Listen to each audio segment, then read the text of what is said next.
If you want to have a bigger edge in poker, you need to exploit people. And against a lot of beginning and intermediate players, there's loads of money to be made from exploiting. Here's the first 4 of 7 common exploits to use against many players.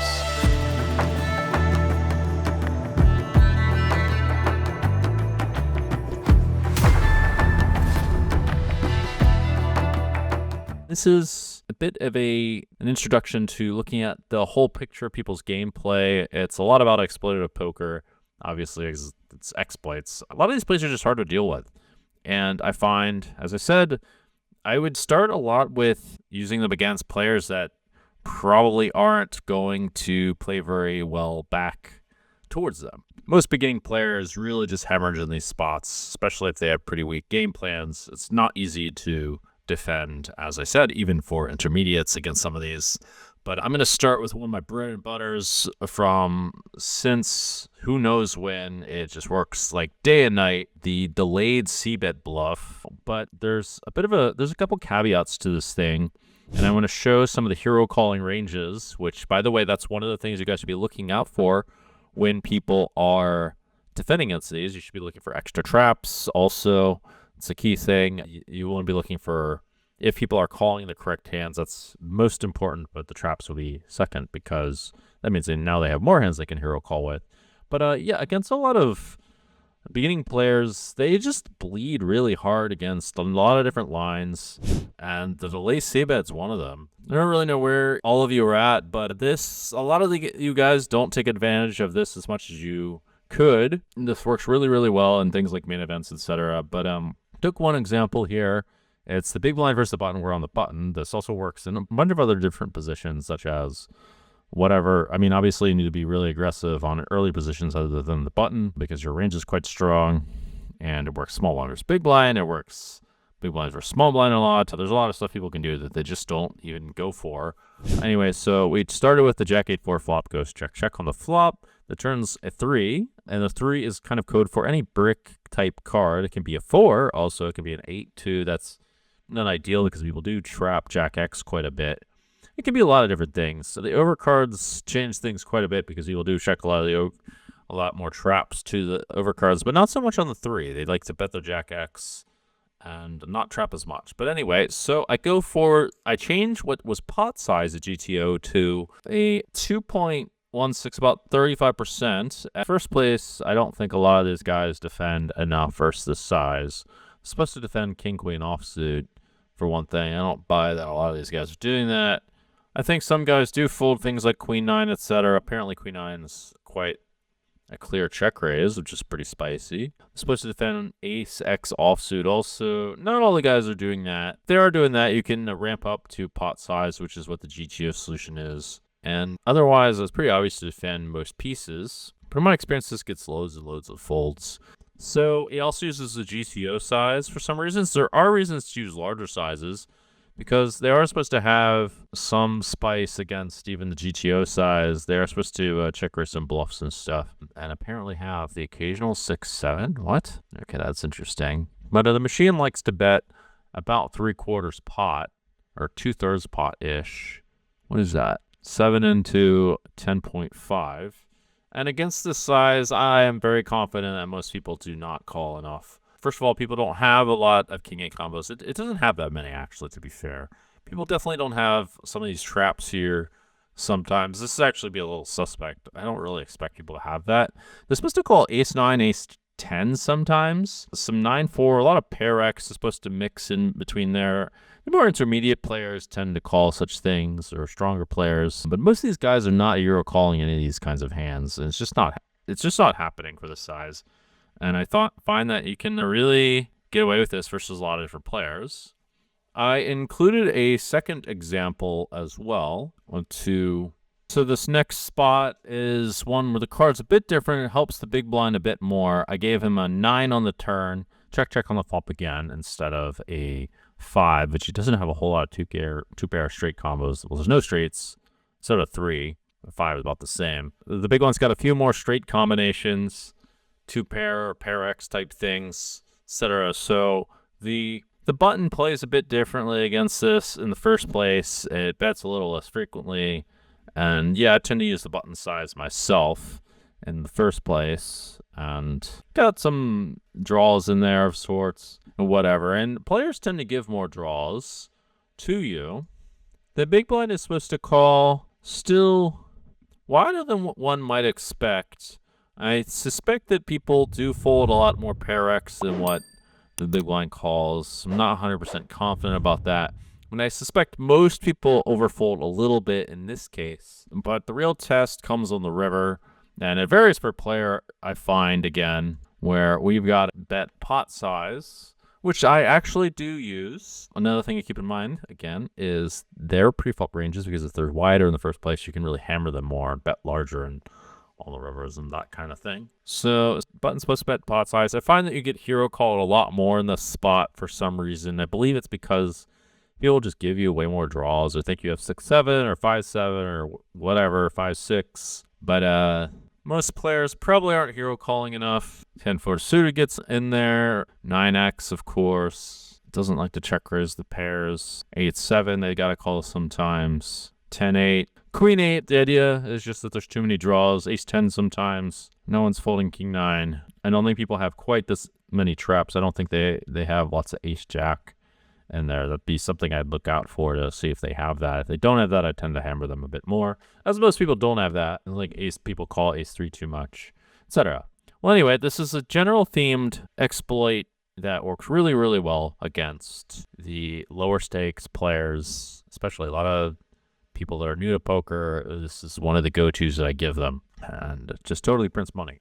All right, so let's move on. So this one is another good one. It's also much more a part of GTO. I mean, really, you guys should generally start with finding as many bluffs as you can in the spot. It's button versus big blind, and an overcard comes. And I would generally lean with beginning with any kind of overcard against a lot of VIPs, especially against a lot of weaker players. I would test to see if people meet the marks on this. One example I didn't include was on the paired flops. I think that's actually really a good one because it's very, very hard to defend properly on those. The Jack X, you actually do have it a lot, is one thing. And as you see, even at GTO here, does not like to slow down on the Jack X. But anyway, as I implied, it starts with a bet on the flop, which isn't particularly frequent on this flop. Button versus big blind again. This one does use the larger size. It's not really a great flop for button versus big blind. And big blind calls. The turn is a jack.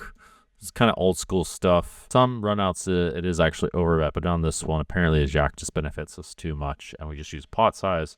Pot size is really good against VIPs too, who have larger preflop ranges. Generally against weaker preflop ranges, you want to go with pot size because overbets, etc., are overkill unless you rarely have it yourself. You may want to use that against, in a situation like King X from the button, where it's a brick turn. You may want to use the overbet because you have much less value bets. But on the Jack X, you've got a bit more thin value bets and you got more stuff on the hole and you can hit gut shots and things like that. But anyway, taking a look at what big blind has to call here and probably doesn't. It's a lot of pair X combos that just don't. Most people are just not finding the defend with. 6-3 suited, 7-3 suited, 4-3 suited, etc. And this is what I'd be looking out for to see if people are calling. We got the 10-9-4 on the button versus big blind and a king turn. So button is actually supposed to pure bet this board. Remember, also big blind versus button. Big blind's got to call really wide, but it's still even against this size. It's really got to fold quite a lot. Defends some ace X offsuit, which guess probably didn't know that. I didn't know that it defends ace 3 sometimes, ace 6. These like suited backdoors would get in there. Anyway, so the turn is the king, not a fun time, and it likes to bet 3/4 pot. And you can also add more bluffs here. It does this with whatever. It doesn't really turn 4x into a bluff unless it's got a spade draw. So now we're in the big blind facing the double barrel here. What do we have to defend? Well, we actually have quite a few hero calls if we're the big blind. A lot of 9x with total garbage has to get in there. Some 4x, as you see. I wonder if people fold 10x. That's something I'd be looking for in a tournament, or I'd be expecting in a tournament. People fold that kind of thing, or I'd be looking more closely to what the river barrel situation looks like. All right, well, let's move on. This one is the bet versus miss turn bet. When you're in position, And this particular example is under the gun versus the button, and there's a c-bet on the flop. Now, one of the reasons why this is hard to defend against is because it's difficult to balance betting flop, checking turn, and defending your range, but also betting flop, betting turn, betting river, and also checking flop, bet turn, bet river, check flop, check turns. It's very difficult to balance all that. That's a big reason why being in position matters a lot. But this is a spot I find people to be really vulnerable, partly because people do tend to c-bet a lot of the weaker hands, I think, and don't really have a solid game plan for this particular line. Not to mention, it can be very difficult if the button starts doing some really frustrating things like overbetting, etc., because it's very, very difficult to now have traps that are going to click call if versus an overbet, and in fact, that's a spot where people are going to be very capped. So if I'm in position in the spot, I'm going to be looking a lot at what people's play is in this situation and thinking of how I can exploit them on the river. So the turn is a 7. All right. And it's also a board, by the way, that under the gun doesn't check a huge percentage of the time, such as like 9-2-3 or whatever. Okay, so now under the gun is supposed to split again. It's supposed to not always bet aces, not always bet ace king, that kind of stuff, but everyone on the planet's betting all those a lot of the time. It's not even supposed to bet jack 10 all the time, which is almost for sure not happening unless someone's very studied. It's supposed to split quite a bit. I think it's more common that people trap like king jack, king 10, etc. King queen maybe. It's pretty hard to have a lot of 9-9, for example, is a mix. Pretty much everything's a mix. There's not really one hand that's pure bet. But anyway, looking at what the under the gun player has got to do, you can see really he's got to not fold a whole lot. There's even some really annoying hands getting in there, like pocket 5s, pocket 4s, pocket 6s, that no one wants to get in there. It's got some traps that I don't really see much at all of. Aces, ace, king, ace. Yeah, aces, ace, king, etc. I think it's very rare. It's got all the 9x. Folding 9x is pretty crazy here. I do think people all call like pocket queens and jacks too. Also seems crazy to defend. But you can see there's a few hands in here that probably aren't getting in there with quite the right frequency. Ace 7, yeah, ace 7's pretty obvious too. Folding ace 7's insane, and 6-7 just probably didn't bet the flop. Folding any 7x is pretty crazy. You could, if you're really attentive, you could size up here just because people probably don't quite have that many folds. But what I'd really personally doing, as a personal preference, is thinking of how I'm going to play the river strategy, and if they have some check raises on a turn, etc. GTO does check raise here a bit. I don't think that's a very common play, but it is an important one. Here, not so much because betting ranges tend to be more on the polar side, but it's much more useful when people are not betting turn and betting river with a huge portion of the range. Another example, this is a 3-bet pot. Another spot where it's a pain to balance all these ranges when you're out of position, and likely your opponents have holes, especially considering a lot of people will trap on the flop with a lot of things with their check range, and if they bet the flop, they will tend to barrel. So I started with the c-bet of 2/3 pot roughly. Now I should mention this is small blind versus button. Button just calls, and now also it's 100 big blinds deep versus 200. That's important in this case. Deeper, you can do a few more things like overbet, etc. But anyway, small blind bets, pretty large. Button calls. Now notice, like, small blind actually does bet quite frequently here. So it's going to be a little bit easier to balance if people are playing GTO. So just going to have it a bit more on the turn. And this is a pretty obvious turn to trap, but not everyone does it. On the obvious side, anyway. So the turn's a 6. Small blind checks. A lot of the range is going to go all in. I don't think people really do. Well, I do think people actually do this a lot in practice if they have anything. I think they tend to just jam all their hands, but also don't really have too many traps.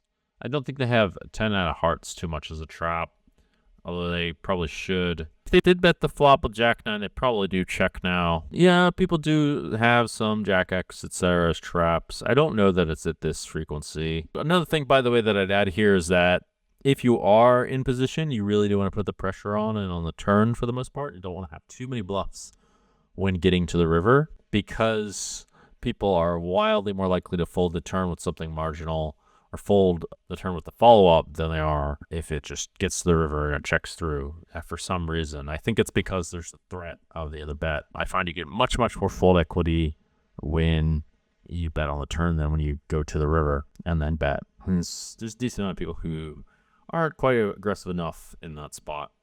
All right, next one, I included an ace-jack-x type situation. In the small blind in this spot, after 3-betting, supposed to bet half pot with a mixed strategy. Not only kings get in there, aces does not. Kings through jacks don't really at this size. Many of you guys are betting 25% on this board. Apparently GTO doesn't agree, but I can't imagine it's much of a difference. Anyway, so getting to the turn here, instead of small blind is supposed to continue with many hands. But yeah, button is supposed to attack quite a lot here, as you might expect. It's not a great situation when small blind does check for the small blind, but it's quite hard to 3-bet and then have loads of hands with ace-x to call down with.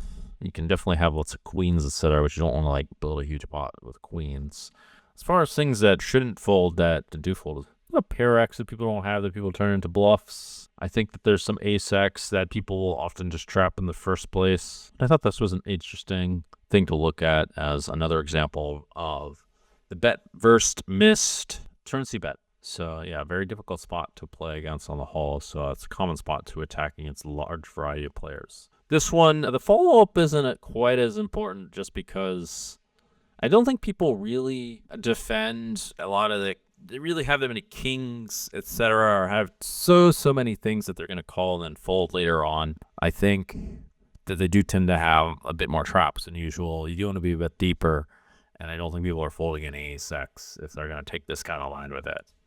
I think that, yeah, it's one of those spots where the exploits aren't nearly as clear, whereas on the jack 8-6 type situation, it's wildly more likely that people just do not have a strong hand or are going to fold on the river if there's a lot of different rivers. I'm going to wrap this video up with a few key points. The first one is, if we're taking the exploitative style, we want to test our opponents to see if they show up with some of the marginal hands that we expect them to show up with, that they're making the appropriate hero calls, that they're making the appropriate check raises. And if they are, then we got to resort to GTO, or you got to figure something else out or try a different game plan. Generally resort to GTO, but I would lead with the typical population exploits, such as the lay c-bet, bet versus miss c-bet on the turn, that kind of thing, to see if people are defending at a wide enough frequency. So that's the first thing. Another one is to see if people trap a little bit more than they should. So in the case of the lay c-bet, you want to see if they show up with top pair really a lot. You want to see if they show up with good top pairs. You want to see if they check raise you a lot of the time, that kind of thing.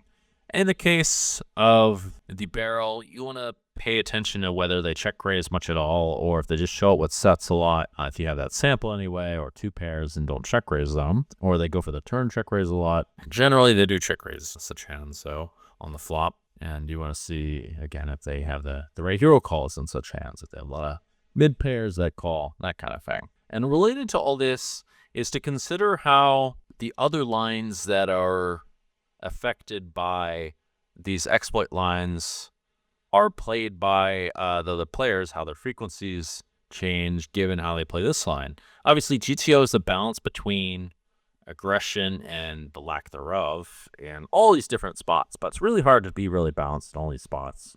And most of the guys just tend not to be.